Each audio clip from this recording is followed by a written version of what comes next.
Alhamdulillahilladzi khalaqa fasawwa wa qaddara fahada fa amata wahya. Wassalatu wassalamu ala sayyidina Muhammadin khatamil anbiya sayyidil asfiya wa ala alihi wa sahbihi a'immatil huda wa ba'du. Allahumma akhrijna min dhulumatil wahmi wa akrimna binuril fahmi waftah alaina bima'rifatil ilmi wa hassin akhlaqana bil hilmi واجعلنا ممن يستمعون القول فيتبعون أحسنه برحمتك يا أرحم الراحمين.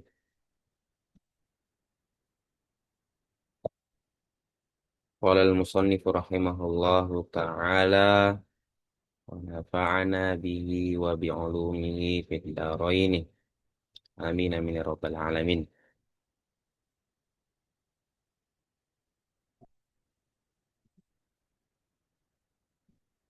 ثالثا أصحاب الثمن.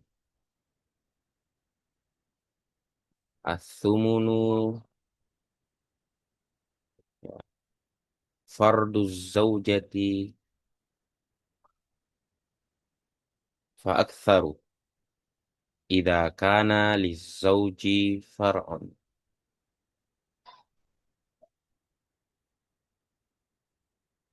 إذا كان للزوج فرع.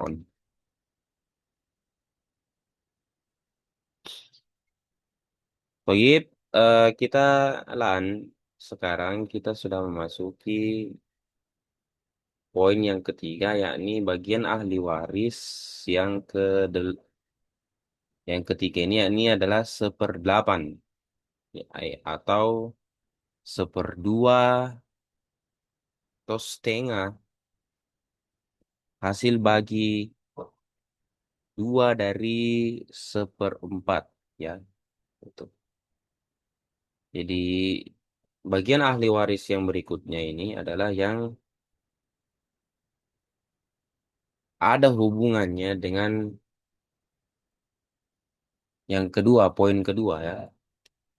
Karena di poin kedua ini, yakni pemilik warisan seperempat itu diantaranya adalah seorang istri, ya, atau banyak istri sampai empat. Ya. Nah, ketika seorang istri atau empat istri ini meninggal suaminya dan suaminya ini punya anak, maka beda halnya bagiannya ketika suaminya tidak punya anak. Nah, itu. Ketika suami mempunyai anak dan tidak mempunyai anak atau keturunan, ya, maksud saya keturunan itu kan termasuk di situ anaknya suami, seorang suami itu, atau cucu dari suami itu, atau cicit, atau sampai seterusnya, berapa turunannya itu, seperti itu. Ketika suami ini punya anak dan tidak punya anak, beda bagiannya untuk seorang istri ataupun lebih, seperti itu.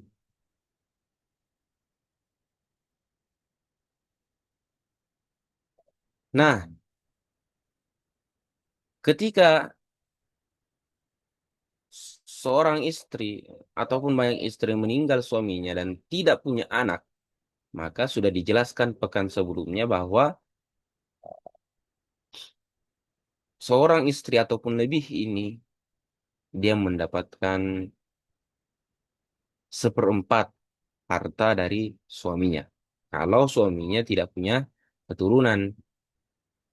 Nah, maksud saya keturunannya itu, ya maksud saya yang keturunannya itu adalah keturunan entah keturunan suami itu entah berasal dari istri yang saat ini atau ya atau saat ini atau berasal dari istri sebelumnya. Jadi yang dimaksud di sini suami itu punya keturunan artinya sang suami itu yang punya keturunan ya. Jadi dilihat apakah seorang suami atau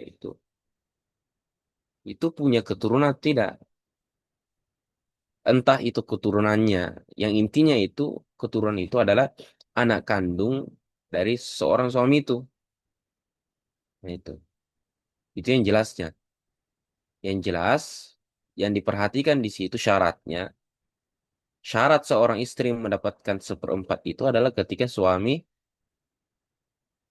tidak punya anak, nah atau keturunan. Nah, di sini kita harus perhatikan, kita kaji ulang lagi ternyata yang dimaksud di situ adalah suami yang punya keturunan. Dilihat apakah ada atau tidak. Kalau memang tidak ada, ya berarti seorang istri sudah pantas mendapatkan seperempat hartanya suami itu ketika meninggal. Nah, ingat, anaknya ini, keturunannya ini adalah keturunan dari seorang suami. Itu yang jelasnya. Entah keturunan itu berasal dari istri yang saat ininya itu, ketika dia sudah meninggal, atau istri yang sudah lamanya. Misalnya, ini suami ini pernah menikah dengan perempuan, kemudian menghasilkan anak dari hubungan itu, dari pernikahan itu. Selang berjalannya waktu, dia ceraikan istrinya ini, kemudian menikah dengan istri baru. Jadi dia punya istri baru, ya. Nah, anak ini, anak yang dari istri lama itu dikategorikan sebagai keturunan dari suami itu. Nah, ketika nanti dia meninggal, istrinya ini tidak mendapatkan seperempat karena suaminya ini, ya, jadi istri yang kedua ini, yang istri baru ini, dia tidak bisa lagi mendapatkan seperempat karena suaminya ini punya keturunan dari istri lama, begitu. Itu yang juga harus diperhatikan. Makanya kita beralih ke poin ketiga, thalithan, ashabul thumuni ats-thumunu farduz zaujati fa aktsaru idza kana lizauji far'un warithun. Nah, terjemahannya itu adalah pemilik warisan seperdelapan. Thalithan ketiga, ashabul thumuni, pemilik warisan atau ahli waris seperdelapan. Ya, artikan saja ahli waris seperdelapan. Athumunu farduz zaujati. Seperdelapan adalah hak warisan. Fardun itu hak warisan atau warisan. Ya, fardun itu sebenarnya sama dengan irthun. Irthun itu warisan, fardun itu warisan. Sama,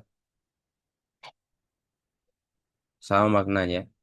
Jadi, athumunu seperdelapan, farduz zaujati adalah hak warisan untuk siapa? Az-zaujati. Untuk seorang istri. Fa'aktsaru. Dan lebih. Istri dan seterusnya. Seorang istri dan banyak istri. Sampai empat. Kapan itu? Syaratnya apa? Syaratnya seorang istri mendapatkan seperdelapan. Jadi yang akhwatnya perhatikan. Yang ikhwannya juga perhatikan untuk memberitahukan kepada calon istrinya nanti. Kepada istrinya nanti.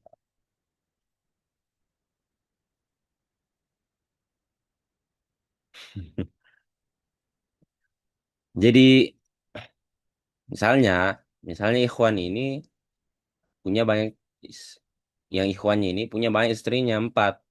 Jadi kasih tahu, oh istri-istriku, wahai istri-istriku, kalian ini empat orang. Nanti kalau saya meninggal, kamu jangan berebutan harta karena sudah ada ketentuannya dalam Islam. Ya, sudah ada ketentuannya dalam Islam. Apa itu? Kalau saya meninggal, kamu lihat, kau tengok saya punya anak dulu. Kalian semua istri-istriku, tengok saya punya anak dulu. Saya punya anak ini ada tidak? Anak kandung saya ada tidak? Itu. Kalau misalnya saya punya anak, berarti kamu semua itu mendapatkan seperdelapan. Jadi totalnya kalian itu semua dapat seperdelapan. Jadi bagi dulu seperdelapan, kemudian bagi kepada kalian lagi, begitu. Jadi masing-masing seorang istri, misalnya empat istrinya, saya Ikhwan ini empat istrinya, berarti kalau misalnya empat istrinya, berarti kemudian ada anaknya, ada anaknya, berarti satu istri itu mendapatkan seper 48 ya, biasanya. Ya, 1/48. Nah, seperti itu.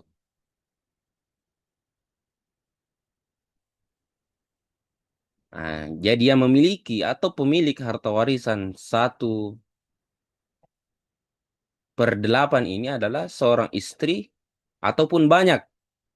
Idza kana apabila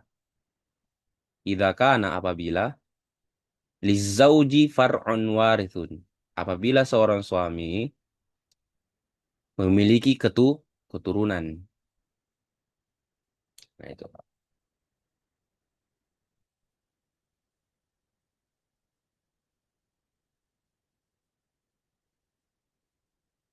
Nah, yang begini ya, kita lihat, kita perlu perhatikan ya, dalam Al-Qur'an itu disebutkan dalilnya jelas mengenai hal ini. Di dalam surah An-Nisa ayat 12 menyatakan bahwa fa,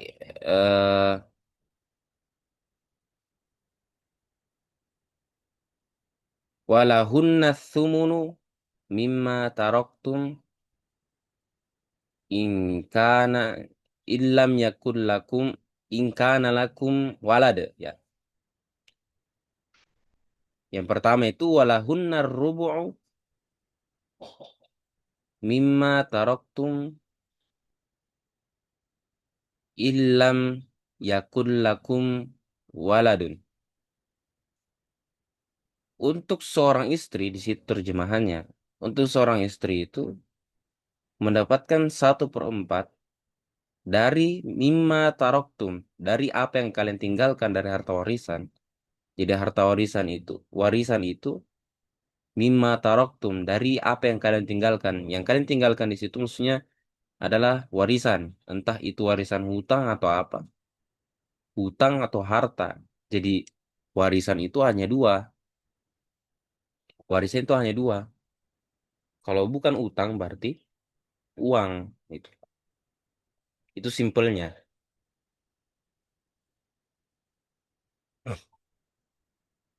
Jadi dalam ayat itu walahun rubu, dan eh, untuk istri-istri itu mendapatkan seperempat mimma taroktun dari harta yang kalian wariskan dari warisan kalian, illam yakul lakum walada, jika kalian tidak mempunyai anak atau keturunan. Ya, keturunan itu berarti banyak ya, banyak model-modelnya, ada anak, ada cucu, cicit, cecet, cocot, dan seterusnya. Nah, itu dia dapat seperempat. Di dalam ayat selanjutnya disebutkan bahwa walahunna thumunu mimma taraktum in kana lakum waladun, dan istri itu mendapatkan 1/8, jadi bagiannya kurang ya, berkurang bagian seorang istri ya, yang sebelumnya 1/4 berkurang bagiannya menjadi 1/8. Ketika apa? Ketika in kana lakum walad, jikalau kalian suami, para suami itu mempunyai keturunan.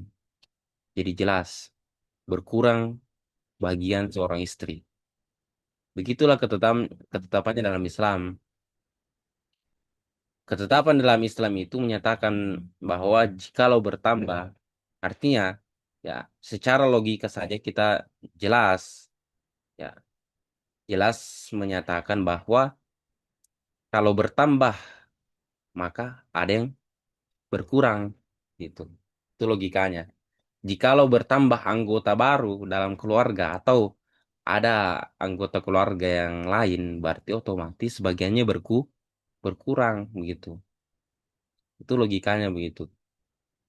Sama seperti halnya ini. Seorang istri itu sebelumnya mendapatkan seperempat. Jikalau suami punya keturunan, berarti berkurang bagiannya. Kenapa? Karena bisa demikian. Karena hal itu sudah diatur berdasarkan logikanya. Nah, itu jawabannya. Kalau misalnya ada yang bertanya bahwa kenapa mesti berkurang bagian seorang istri menjadi seperdelapan? Sebelumnya kan hanya ya seperempat dia dapat, lumayan dia seperempat dapatnya. Kenapa harus seperdelapan ketika punya anak itu seorang suaminya itu? Suaminya punya keturunan, dia mendapatkan seperdelapan. Karena bisa demikian berkurang bagiannya karena berdasarkan logika begitu. Berdasarkan logikanya bahwa jikalau bertambah maka mesti ada yang berkurang gitu. Itu, itu yang jelasnya. Dan kemudian memang sudah diatur dalam agama agama Islam gitu. Itu yang bisa dipahami ya. Kemudian ada sebuah permasalahan-permasalahan yang perlu kita ketahui bahwa eh bahwa pendapat ini ini sudah disepakati ya, disepakati oleh empat mazhab fikih dalam hal ini Imam Abu Hanifah, kemudian Imam Malik, Imam Syafi'i dan Imam Ahmad bin Hambal sepakat bahwa seorang istri atau banyak istri mendapatkan seperdelapan jikalau suami punya keturunan. Itu sudah sepakat. Ya. Sudah sepakat di dalam mazhab, mazhab empat mazhab itu. Sudah jelas. Cuman kita ada sebuah permasalahan. Ya. Ya. Ada sebuah permasalahan yang dikategorikan sebagai istri. Kan selama ini kita hanya mengetahui bahwa status istri itu ya dikatakan sebagai istri jikalau masih punya ikatan pernikahan atau ada hubungan pernikahan. Jikalau seorang istri masih punya hubungan pernikahan dengan suaminya, maka itu dianggap istri. Istri itu dianggap istri karena masih ada hubungan hubungan pernikahannya. Maka ketika suaminya meninggal, istri ini berhak mendapatkan sesuai yang telah ditentukan. Misalnya suami punya anak berarti seperdelapan, kalau tidak punya anak berarti seperempat. Nah, dijelaskan bahwa ternyata ada sebuah permasalahan yang lain di luar yang tadi. Jadi aturan umumnya adalah ketika seorang masih berstatus istri, jika seseorang masih berstatus istri, berarti dia berhak mendapatkan warisan suaminya sesuai dengan ketentuannya itu. Ternyata ada sebuah permasalahan yang lain yang mengatakan bahwa seorang seorang wanita, jikalau dia sudah cerai dengan suaminya, jikalau eh,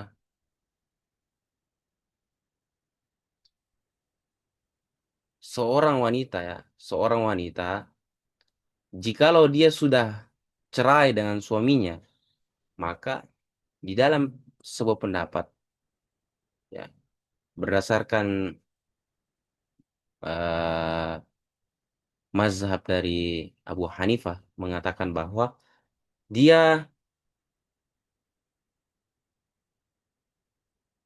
dia bisa mendapatkan satu per 4 dan 1/8 jikalau dia sudah cerai. Nah, itu. Ada sebuah permasalahan begini, bahwa jikalau dia sudah jadi mantan istri ya, jadi mantan ini, mantan. Jikalau dia sudah menjadi mantan istrinya, seorang suami, maka dia bisa mendapatkan harta warisan suaminya berdasarkan ketentuannya. Jikalau sudah cerai dengan suaminya, bisa, tapi ada ketentuannya. Ternyata ketentuannya itu adalah, jadi ingat ya catatan ini, jikalau seorang istri sudah cerai dengan suaminya, ya, diceraikan oleh suaminya atau minta cerai dengan suaminya, maka dia bisa mendapatkan harta warisan, baik itu 1/4 atau 1/8, dengan ketentuan apa? Dengan ketentuan dia masih ada dalam masa iddahnya. Jikalau dia masih ada dalam masa iddahnya, jika seorang istri masih berada dalam masa iddah, maka ya masih berada dalam masa iddah, kemudian meninggal mantan suaminya itu, seorang istri, mantan istri masih berada dalam masa iddahnya, kemudian meninggal mantan suaminya, maka dia berhak mendapatkan harta warisan.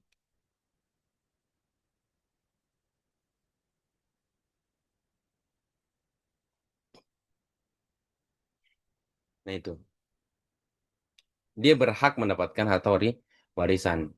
Ini di luar ketentuan yang sudah kita pelajari bahwa hanya seorang istri atau yang berstatus istri saja yang berhak mendapatkan harta warisan. Ternyata ketika seorang wanita tidak berstatus istri lagi, dia bisa mendapatkan harta warisan dengan ketentuan dia masih berada dalam masa masa iddah. Apa itu masa iddah? Masa iddah itu adalah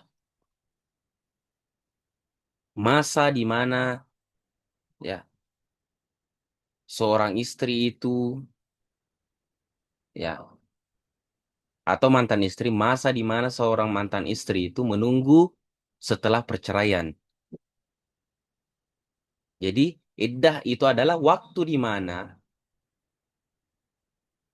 seorang istri itu atau mantan istri itu wajib menunggu setelah wajib menunggu setelah perceraian. Jadi setelah diceraikan oleh suaminya, dia wajib menunggu. Apa yang dia wajib menunggu? Artinya dia wajib menunggu untuk tidak menikah dengan laki-laki lain. Jadi seorang wanita akhwat-akhwat ini misalnya akhwatnya ini diceraikan oleh suaminya, misalnya ceraikan dengan suaminya atau diceraikan oleh ikhwan di situ, misalnya, semoga tidak terjadi ya,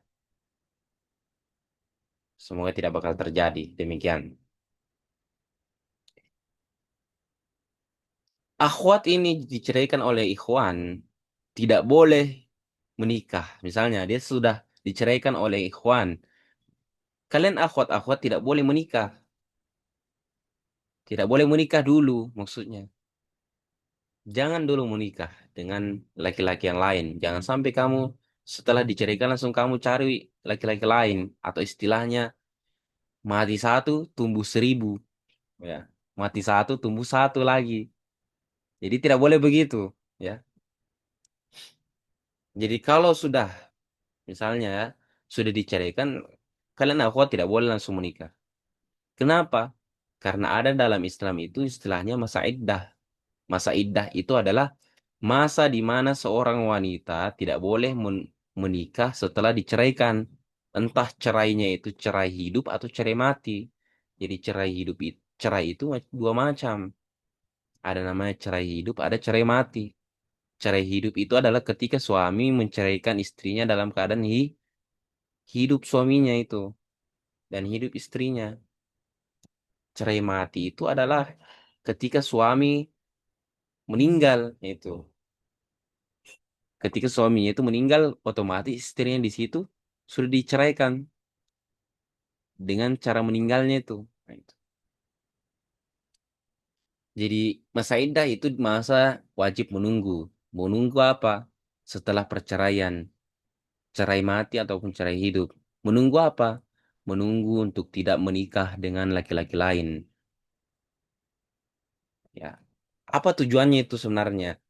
Ya. Sebenarnya apa tujuannya itu masa iddah? Tujuan masa iddah itu saya jelaskan sedikit saja. Saya alihkan ke pembahasan pernikahan karena sebenarnya ada hubungannya juga. Jelas ada hubungannya ini dengan pernikahan. Bahwa masa iddah itu diadakan atau dimunculkan di dalam agama kita, tujuannya apa? Yang pertama itu supaya menjaga kehormatan rumah tangga. Itu. Supaya menjaga kehormatan rumah tangga itu yang pertama. Jadi tujuan iddah yang pertama itu adalah menjaga kehormatan rumah tangga Islam. Karena tidak elok rasanya, tidak baik rasanya tidak elok rasanya eh, ketika sudah diceraikan, sudah terjadi perceraian, langsung terjadi pernikahan. Tidak elok rasanya, gitu. Untuk seorang wanita. Jadi jelek kita rasa kalau tidak terhormat rasanya kalau sudah cerai langsung kita istilahnya langsung menikah lagi. Tidak baik rasanya. Makanya di dalam agama Islam ini disyariatkan adanya masa iddah. Supaya apa? Supaya terjaga kehormatan, ya, supaya terhormat rumah tangga dalam Islam, rumah tangga Islami. Nah, itu. Di sini juga ya kita bisa kategorikan lah, bisa kita katakan bahwa termasuk juga di situ adalah ketika ketika apa? Ketika terjadi perceraian tidak menikah langsung supaya apa? Menjaga perasaan masing-masing. Gitu. Itu yang kedua. Jadi tujuan tujuan iddah itu masa iddah itu yang kedua adalah menjaga perasaan masing-masing antara kedua belah pihak. Kan tidak elok, tidak enak rasanya ketika sudah terjadi perceraian langsung menikah. Dari mana perasaan mantan gitu. Jadi supaya kita terjalin hubungan, artinya tidak terjadi perpecahan ya. Kan dalam Islam itu tidak baik yang namanya perpecahan. Makanya disinilah kita ambil pelajaran bahwa masa iddah itu ditujukan supaya apa? Diadakan supaya apa? Supaya menjaga perasaan masing-masing kedua belah pihak. Nanti keluarga misalnya seorang suami ini dia menceraikan istrinya, tiba-tiba istrinya menikah, mantan istrinya menikah dengan lelaki lain, langsung menikah. Nah, ini keluarga suaminya mungkin bisa jadi cerita cerita sana sini akhirnya menimbulkan dosa. Ya, bilang, kenapa itu mantan istrimu itu menikah lagi? Nah, belum lama bercerai tiba-tiba sudah menikah lagi. Itu. Nah, seperti itu.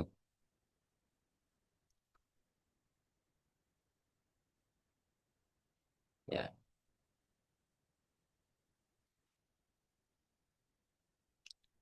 Kemudian tujuan dari masa iddah itu sebenarnya adalah supaya bersih wanita itu. Ya. Jadi wanita itu atau mantan istri ini dia bersih, ya, bersih supaya ada istilahnya pembersihan diri. Misalnya istri ini sudah misalnya berhubungan badan dengan suaminya, kemudian diceraikan. Nah, kita tunggu, kita lihat ya, ada masa iddah supaya apa? Bersih ini istrinya.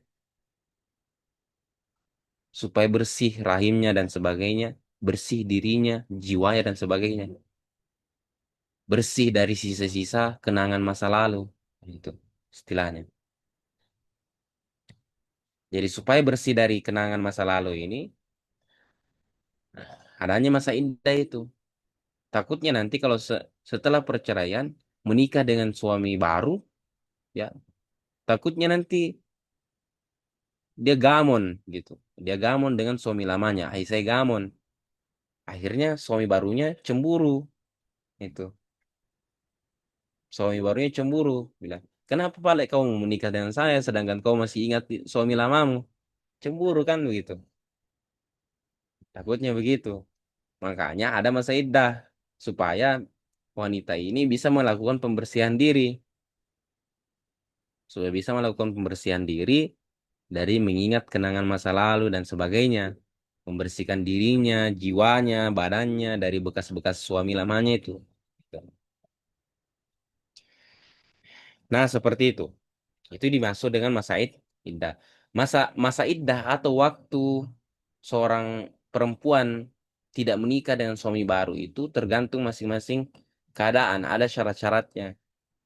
Nah, itu ada yang mengatakan bahwa masa iddah itu ketika 3 kali suci. Mungkin wanita mungkin akhwat itu lebih tahu yang dimaksud dengan 3 kali suci. Yang dimaksud 3 kali suci itu adalah 3 kali selesai dari haidnya.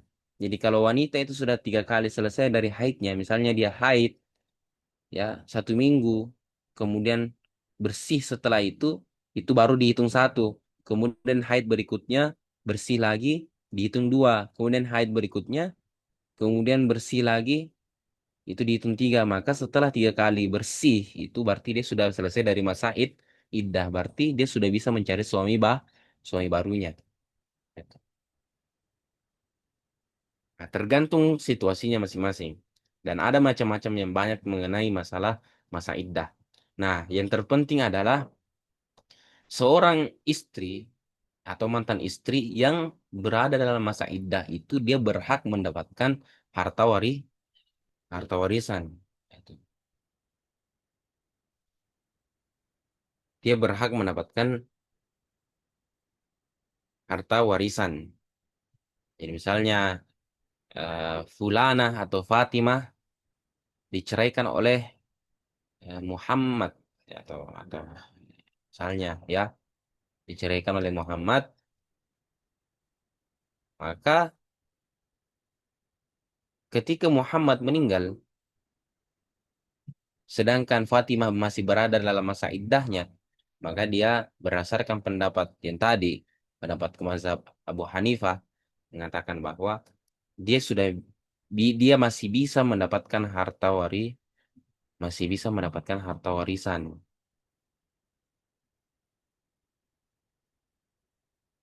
Itu. Ketika sudah lewat masa iddahnya, berarti dia tidak bisa lagi mendapatkan harta warisan karena sudah di luar jalurnya seperti itu. Nah, ini yang menjadi catatan penting di dalam permasalahan pembagian atau pembagian harta warisan terhadap istri. Siapa sih yang siapa sih wanita atau istri yang terkategorikan sebagai eh, orang yang berhak mendapatkan harta warisan? Ternyata terbagi dua. Ada yang istri sah dan istri yang sudah diceraikan. Istri yang mendapatkan harta warisan itu adalah istri yang sah atau istri yang masih dalam ikatan pernikahan, dan juga yang mendapatkan harta warisan juga itu adalah eh, istri yang sudah diceraikan, dalam artian dia di dalam dengan syarat apa, dengan syarat dia masih dalam masa iddahnya seperti itu. Mungkin itu bisa dipahami sebagai catatan penting dalam poin ketiga, yakni ahli waris seperdelapan sebagai pelengkap dari eh, ahli waris seperempat itu. Karena ada hubungannya antara seperempat dan seperdelapan. Jadi ahli waris seperdelapan itu hanya satu. Ingat ya. Jadi yang mendapatkan seperdelapan itu hanya satu orang. Siapa itu? Istri. Istri yang mana itu? Ketika dia punya suami yang ada keturunannya. Entah itu keturunan dari dirinya atau dari istri lamanya. Itu. Seperti itu. Wallahu alam biswab. Insyaallah kita lanjutkan pekan depan ya, pembahasan ini. Yang keempat, ashabus sulusaini, ahli waris 2/3. Insyaallah kita lanjutkan pekan depan dengan pembahasan tersebut. Wallahu alam biswab.